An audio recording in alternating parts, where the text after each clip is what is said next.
Olá, professores e alunos da Escola Dominical, grande alegria estar de volta. Estamos apresentando as lições da revista Ética Cristã, as grandes questões da atualidade. Hoje nós vamos apresentar a lição de número 12, o cristão e as finanças. O nosso texto bíblico básico está na carta de Paulo a Timóteo, na primeira carta, capítulo 6, versículos 6 a 12 e depois 17 até o 19. Acompanhem comigo essa leitura. Mas é grande ganho a piedade com contentamento, porque nada trouxemos para este mundo e manifesto é que nada podemos levar dele. Tendo, porém, sustento e com que nos cobrirmos, estejamos com isso contentes. Mas os que querem ser ricos caem em tentação e em laço e em muitas concupiscências, loucas e nocivas, que submergem os homens na perdição e ruína. Porque o amor do dinheiro é a raiz de toda espécie de males. E nessa cobiça alguns se desviaram da fé e se traspassaram a si mesmos com muitas dores. Mas tu, ó homem de Deus, foge dessas coisas e segue a justiça, a piedade, a fé, a caridade, a paciência, a mansidão. Milita a boa milícia da fé, toma posse da vida eterna, para a qual também foste chamado, tendo já feito boa confissão diante de muitas testemunhas.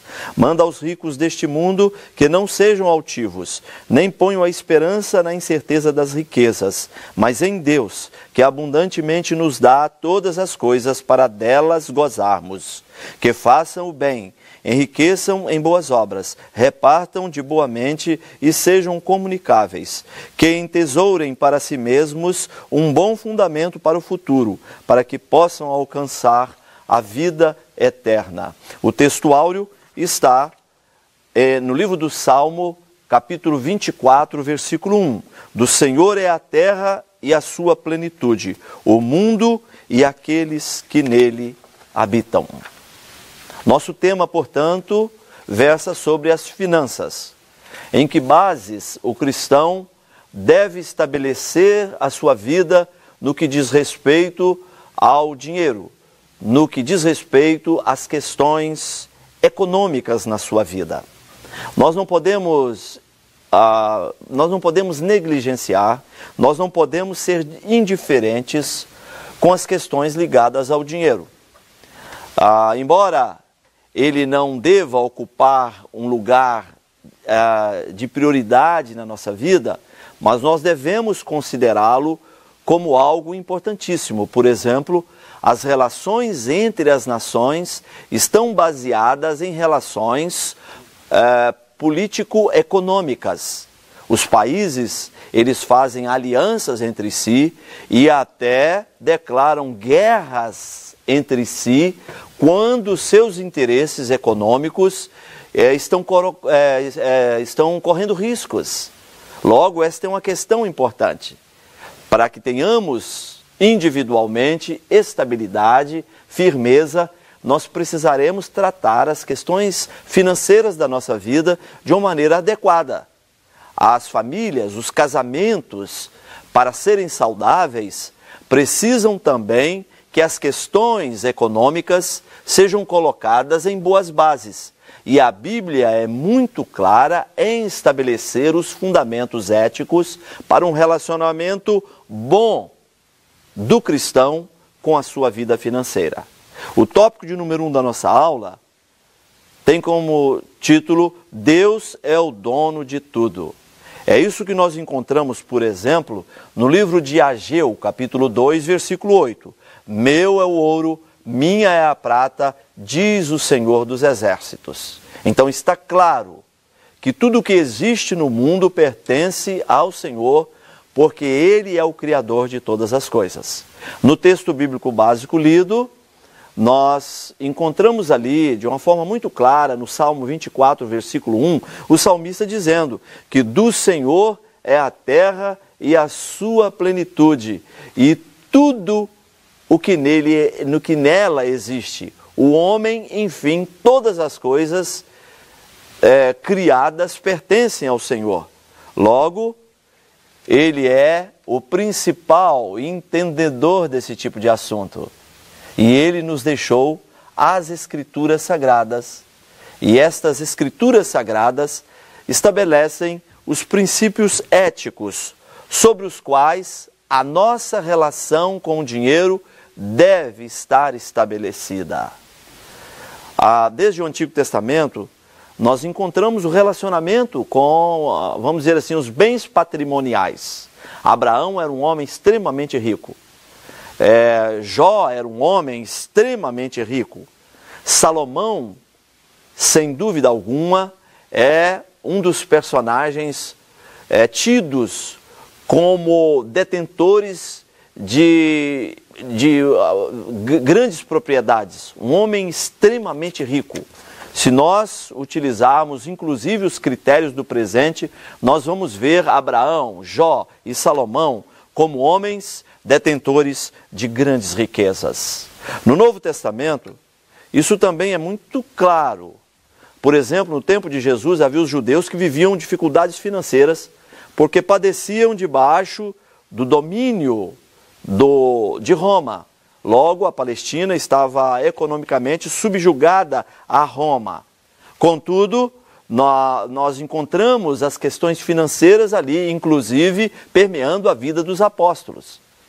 Jesus, por exemplo, tinha um tesoureiro. E se ele tinha um tesoureiro, é para que este cuidasse da vida financeira, do empreendimento bancado, liderado pelo próprio Cristo.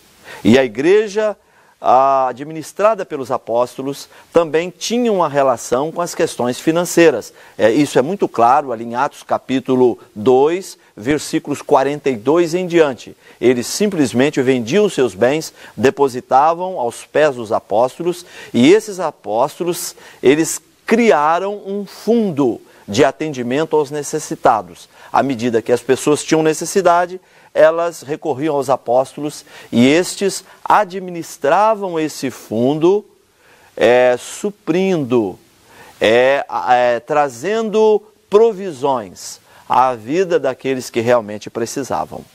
O tópico de número 2 da nossa aula tem como título O Dinheiro e seus múltiplos encadeamentos.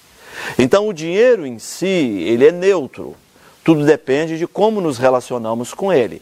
Esse texto de 1 Timóteo capítulo 6 é muito claro em dizer que o amor ao dinheiro é a raiz de todos os males. Não podemos nos esquecer essa palavra de Paulo a Timóteo. É o amor ao dinheiro que é a raiz de todos os males, não o dinheiro em si. Este é neutro e depende da forma como nos relacionamos com ele.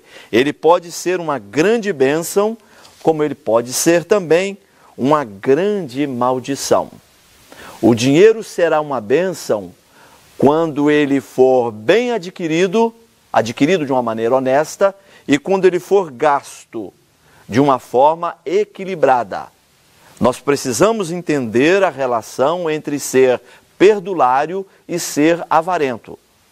Mas esses dois pontos são essenciais no nosso relacionamento com o dinheiro. Ele deve ser uma bênção na nossa vida, tanto na forma de ser adquirido, quanto na forma de ser empregado. A ética cristã nos ensina a trabalhar arduamente no sentido de trazer para a nossa família proventos, provisões, sustento para a nossa casa. O trabalho deve ser o canal. Tem muita gente avarenta que está sempre olhando para um jeito fácil de fazer algum dinheiro. Mas a Bíblia não ensina exatamente isso. Aliás, a Bíblia diz que aquele que não trabalha é melhor que não coma. Nós vamos criar uma boa situação financeira à nossa volta à medida que trabalharmos diligentemente. O trabalho é o canal para o crescimento financeiro, mas não basta isso. Nós temos que ter organização, nós temos que ter planejamento, nós temos que ter estratégias na utilização do nosso dinheiro. Às vezes as pessoas ganham de uma maneira fácil na loteria ou se tornam esportistas, alguma coisa desse gênero. Mas de uma maneira geral, o dinheiro é sempre ganho com o suor do nosso rosto e com muito trabalho. O tópico de número 3 da nossa aula fala sobre o adequado uso do dinheiro. Há uma relação lógica na questão do dinheiro, que é nunca se gastar além do que se ganha. Nunca se gastar nem mesmo aquilo que se ganha. Quando nós gastamos tudo o que ganhamos, o sinal para nós é amarelo, é de advertência. Quando nós gastamos além do que ganhamos, o sinal para nós é vermelho, é estresse. Nós precisamos ter toda atenção nesse sentido. E não podemos nos lembrar que o nosso foco, que a nossa prioridade tem que ser dada ao dono de todas as coisas. Jesus disse em Mateus capítulo 6, versículo 33, buscai o reino de Deus e a sua justiça, e as demais coisas vos serão acrescentadas. O cristão deve administrar os seus bens, deve administrar o seu dinheiro. Como eu disse, ele não pode gastar tudo o que ganha, e muito menos gastar além do que ganha. E ele deve poupar todos os meses. E dentro de um certo tempo, quando ele conseguir um certo montante de poupança, esse dinheiro deve ser investido. Ele deve ser aplicado em bens que valorizam. Assim, ele vai fazer com que o seu patrimônio financeiro cresça, se desenvolva. E nós cremos que esta é a vontade de Deus. Nós sabemos que nem todos serão ricos, e pela ética cristã nós entendemos que não deve ser esse o nosso desejo. Mas nós devemos querer uma vida tranquila, sem dívidas, sem crise financeira. E isso é possível se aprendermos algumas regras que regulam a nossa relação com o dinheiro. Aprendendo essas regras já explicadas aqui, explanadas aqui, e praticando essas regras, sem dúvida alguma, teremos uma vida muito mais saudável do ponto de vista financeiro. Isso vai nos livrar de grandes infelicidades e crises. Então, que o Espírito do Senhor nos oriente na administração dos nossos bens econômicos, da nossa vida financeira. Estamos chegando ao final dessa aula. Até o nosso próximo encontro. Deus te abençoe.